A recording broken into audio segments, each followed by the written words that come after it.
बबुआ अधिकारी बन गई ना। मुझे लगता है कि बड़े भाई का सहयोग नहीं रहता तो ये सफर बहुत मुश्किल था। नहीं तो यहाँ तक पहुँच ही नहीं पाता, पहुंच ही नहीं पाता। रिजल्ट लगभग रात को 9 बजे के आसपास आया और हम लोग को सूचना मिल गई थी 4-5 बजे का रिजल्ट आने वाला। तो मन में दुखी हो रही होगी।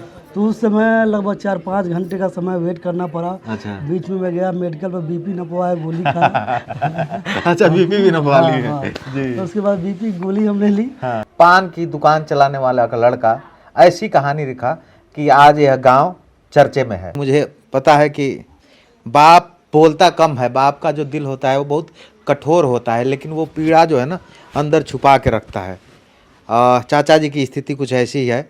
मुश्किलें हम सबके जीवन में सफलता के नए रास्ते लेकर आते हैं, बशर्ते शर्त यह है ईमानदारी, जज्बा, साहस और धैर्य बेपनाह होना चाहिए।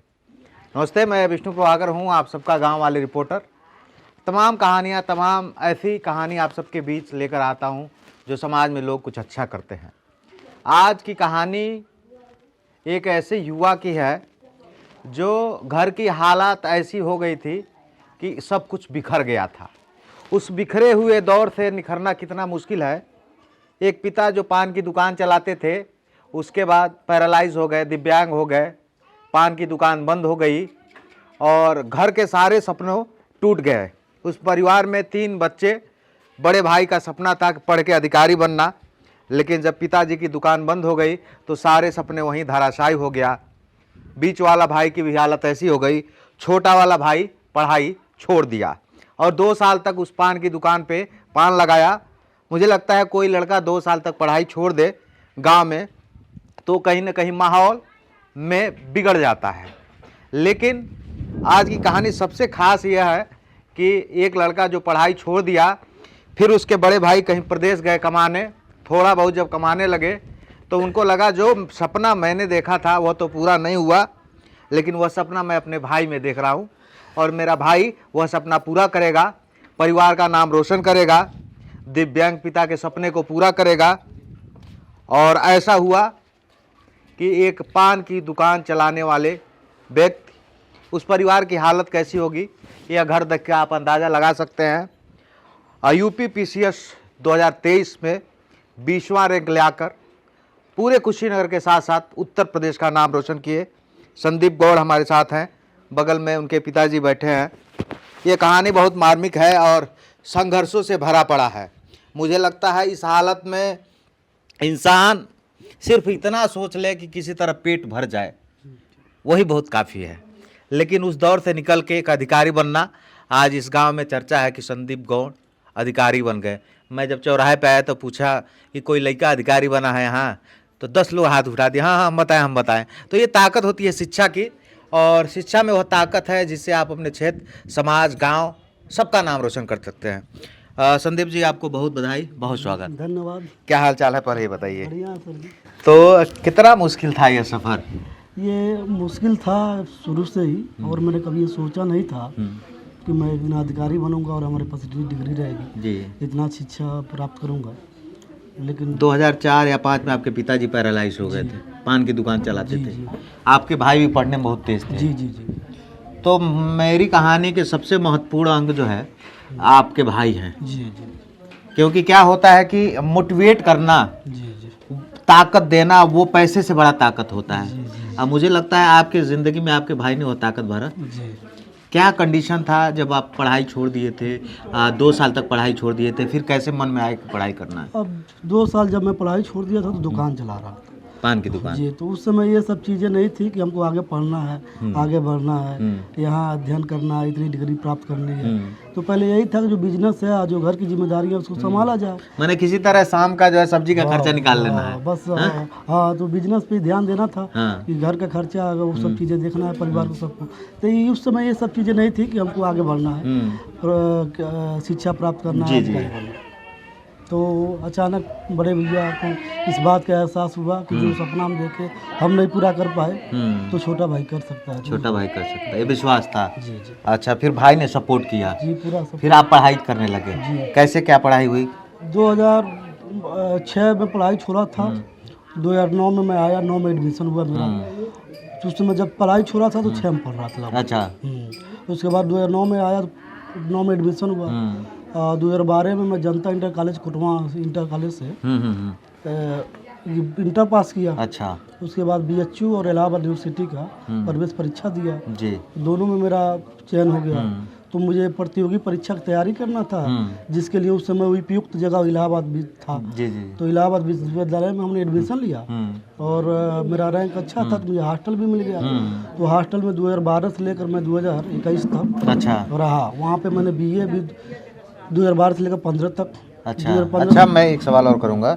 2012 से और 2021 का बीच का दौर जी पारिवारिक हालत ऐसी थी कि कुआं खोदना और पानी जी पीना। जी जी जी उस दौर में बहुत सारे युवा टूट जाते हैं। जी जी खास करके जब इलाहाबाद से कोई लड़का झोला उठा के गांव आता है होली के त्यौहार पे या किसी त्यौहार पे, तो गांव के लोग कहते का हो का करते रहा, खाली पढ़ते बड़ा, परिवार का हालत ऐसे हो गई। तो संदीप तो बहुत कभी कभी डिमोटिवेट हो जाते होंगे। जी जी। नहीं, इससे हम लोग बचना पड़ता था। मैं आता था तो गांव में उतना घूमता तो नहीं था और लोगों के या रिश्तेदार के पास उतना फोन भी नहीं करता था। लोगों का यही सवाल रहता था का भइल, कब मिली नौकरी? का भइल के फलाने के लड़के हुई है, पुलिस हो गया, वो चपरासी हो क्या गया। करता हाँ, तू ये सुनने को मिलता था। फिर उससे आदमी थोड़ा सा एक मनोबल डाउन होता है।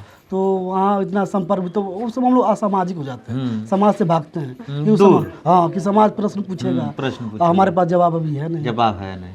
तो मैंने बड़ा स्ट्रगल रहा है 2012 से लेके 21 तक का। अच्छा, 21 में भी आपने दिया था? हाँ, इंटरव्यू दिया था। अच्छा। मैं 2021 PCS में इंटरव्यू दिया था, कुछ नंबरों से रह गया। अच्छा। फाइनल चयन नहीं हुआ। फाइनली 2023 में जो है जी जी UPPS से 20वां रैंक आप लाए। जी, सब रजिस्ट्रार। अच्छा, ये बताइए जब पहली प्रतिक्रिया आपकी क्या थी जब आप देखे एक सपना, जैसे मैंने अलग सपना होगा वो, मुझे लगता है आपका परिवार भी नहीं सोच पा रहा होगा कि मेरा बेटा PCS अधिकारी बन पाएगा, क्योंकि जिस आप हालात से हैं, इस हालात से तो लोग सोचते हैं अरे भैया कोई 4th क्लास की नौकरी मिल जाए, लेखपाल साहब बन जाए, कौन तरह सेक्रेटरी बन जाए, कुछ भी बन जाओ, लेकिन किसी तरह कोई नौकरी मिल जाए।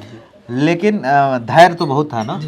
2020-21 में मेरा LLB कंप्लीट हो गया। अच्छा, वकालत की हमने। अच्छा। तो ये बताइए LLB आपने जो कंप्लीट किया, क्या ये ऑप्शनल कंप्लीट किए क्या, कि अगर नहीं PCS में सेलेक्ट होते हैं तो वैकल्पिक था? हाँ, वैकल्पिक विकल्प था कि फिर जो है जाके कचहरी वकील साहब बन वकालत जाएंगे। करेंगे। अच्छा, बड़ा डर भी था कहीं ना कहीं मन में। वो प्लान भी रखना पड़ता है। प्लान भी रखना पड़ता है। मुझे लगता है कि ये बहुत बढ़िया आपने बात बोला कि लाखों लोग तो तैयारी करते हैं और मुझे लगता है लाखों में कुछ सैकड़ों आते हैं। जी जी जी। और उसमें कुछ प्लान बी टाइप का भी सोचना पड़ेगा। और खास करके आपके जैसे फैमिली बैकग्राउंड फैमिली हो तो उनको तो और सोचना पड़ेगा, क्योंकि नहीं तो ये समाज जीने नहीं देगा। पहले तो आपको कहेगा अरे क्या करता मैं, कुछ को थोड़े पे हैं, लेकिन जब कुछ कर लेंगे तो कहेंगे अरे हमको भरोसा रहा है कि कल ही है। तो लोगों का भाव, नजरिया, अंदाज सब बदल जाता है, बशर्ते आपकी स्किप लेवल कैसी है, आप किस तरीके से काम करते हैं और कितना सफलता आपको मिलता है, उसके बाद यह डिपेंड करता है। तो ये बताइए जब आपने रिजल्ट देखा कैसा महसूस हुआ? रिजल्ट लगभग रात को 9 बजे के आसपास आया और हम लोग को सूचना मिल गई थी 4-5 बजे का रिजल्ट आने वाला। तो मन में दुखी हो रही होगी। तो उस समय लगभग 4-5 घंटे का समय वेट करना पड़ा। अच्छा। बीच में मैं गया मेडिकल पर, BP नपवाया, गोली खा। अच्छा, BP भी नपवा ली है जी। तो उसके बाद BP गोली हमने ली और काफ़ी बेचैन था, कब आएगा कब आएगा। और अंततः जब रिजल्ट आया तो मैं लगा रोने कि लोगों ने क्या क्या कहा। आपकी आंखें अभी भी नम हो गई। क्या क्या किया, वो दर्द, वो स्ट्रगल। मुझे लगता है इस पूरे बीच में सबसे ज़्यादा आपके परिवार का भी बहुत बड़ा धैर्य था, माता पिता का धैर्य था, क्योंकि पिताजी की आपकी स्थिति तो ठीक अभी भी नहीं है, लेकिन उसमें धैर्य रखना, क्योंकि आप तो इलाहाबाद में थे, घर पे गांव पे माता पिता थे, रिश्तेदार नात कहीं जाते होंगे तो हर कोई सवाल करता होगा का हो का भइल, का भइल। तो ये बड़ा फेस करना पड़ता है। माता जी से फ़ोन पे बात होती थी तो क्या कहती थी?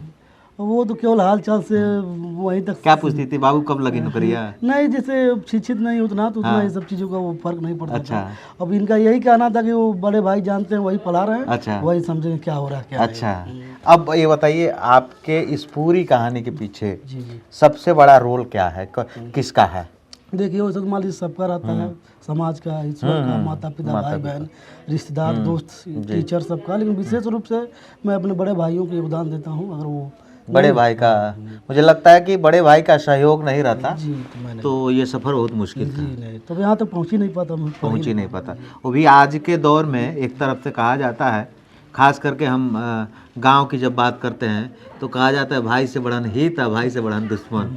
लेकिन संदीप की कहानी से मुझे सीखना चाहिए कि एक भाई जो अपना सपना अपने छोटे भाई में देखा और छोटे भाई ने कितनी लगन से, कितनी मेहनत से, कितना ताना सुनकर समाज से कट के एक पान की दुकान चलाने वाला का लड़का ऐसी कहानी लिखा कि आज यह गांव चर्चे में है। अभी बताइए गांव के लोगों को, आपके रिश्तेदारों को, आपके दोस्तों को कैसा लगता है? अब उनको लगता है कि ये तो होना ही था, ठीक अब है तो लगता है वही होना ही आप ही था। बता रहे थे जी, कि जी, नजरिया बदल जाता है, नजरिया बदल जाता है। तो बस जिनको बुराई का आलोचना करना तो वो भी प्रशंसा जी करें, जी जी जी, तो उसका कोई कहानी बदल जाएगी, बस आपकी सफलता का मानक तय करता बस, है बस। कि कहानी कब बदलनी है और कैसे वही बदलनी आपको है। परिभाषित करता है। क्या अच्छा है? यह बताइए, मैं आपके गांव में आया हूं, आपके गांव के रास्ते सही नहीं है, बड़ी हमको पिछड़ा इलाका ये लग रहा है। इस गांव से आपका निकलना एक बड़ी बात है। जी जी सैकड़ों युवा यहाँ के सोचेंगे कि मेरे अंदर भी अब ऐसी कोई जज्बा हो कि पढ़ाई करें और शिक्षा के क्षेत्र में कुछ जाए। क्या कहना चाहेंगे आज के युवाओं को? देखिए जो आजकल युवा जो तैयारी कर रहा है उनमें सबसे बड़ी बात आत्मविश्वास, धैर्य, कठिन परिश्रम लगा रहा है उनका। कोई भी एग्जाम हो, चाहे छोटा हो चाहे बड़ा हो, आजकल कंपटीशन बहुत ज़्यादा है, कलाकार प्रतियोगिता हो रही है, तो उसमें धैर्य के साथ साथ आत्मविश्वास रखें और इतना क्षमता रखें कि अगर हमको किसी भी हद से गुजरना पड़े, हमको लेना है, इस जन्म नहीं तो अगले जन्म में, तो बस लगे रहना है तो लगे रहना है। अच्छा बहुत सारे लोग टूट जाते हैं, मुझे लगता है उनको बहुत सारी व्यवस्था दी जाती है, अच्छे तरीके से फैमिली बैकग्राउंड बढ़िया होता है, लेकिन वो लोग टूट जाते हैं तो उनके में धैर्य नहीं होता, धैर्य नहीं होता है ना, आत्मविश्वास नहीं होता कि हम ये कर सकते हैं, धैर्य की कमी होती है, और जब धैर्य की कमी रहती है तो व्यक्ति कोई बड़ा सफलता अच्छा माहौल का कितना बड़ा असर होता है शिक्षा के क्षेत्र में? ताकि आपने बताया कि हम जानबूझकर समाज से कट गए थे क्योंकि हमको जवाब देना पड़ता था, और इसीलिए कटे रहेंगे तो कहीं न कहीं बचे रहेंगे, मनोबल ताकत बढ़ा रहेगा। कितना बड़ा रोल होता है? नहीं ये तो रहता है। जैसे मान लीजिए मैं ही जब 2012 से लेकर 21 में छात्रावास में रहा हूँ, 3 छात्रावास में रहा हूँ, और वहाँ से IAS PCS निकलते रहते हैं, तो उस समय ये विजन था कि हमको भी यही एग्जाम देना है, यही बनना है। अगर मैं उसमें नहीं होता तो शायद ये सब सपने मेरे अंदर नहीं मैंने फालतू की बातें कान में नहीं डालना है, नहीं, ये सब चीज़ें वो इधर से सुनिए उधर से निकाल कौन दीजिए। क्या कर रहा है उससे कोई मतलब नहीं है, अगर ये ध्यान देंगे तो आगे नहीं बढ़ पाएंगे। अब सब रजिस्ट्रार साहब की हम बात कर लेते हैं, जल्द ही आप ज्वाइनिंग कर लेंगे। अक्सर जब किसी गरीब परिवार का लड़का उसके सपने पूरा होने होते हैं तो उसके मन में बड़ी ईमानदारी होती है, समाज को सुधारना है, ईमानदारी से काम करना है। अब आप एक अधिकारी आएंगे और आपका जो ऐसा क्षेत्र होगा कि गरीब वंचित लोग ही आपसे मिलने आएंगे और उम्मीदें लेकर आएंगे, क्योंकि ये आपका जो क्षेत्र है, आधिकारिक जो क्षेत्र है, कुछ ऐसा ही है।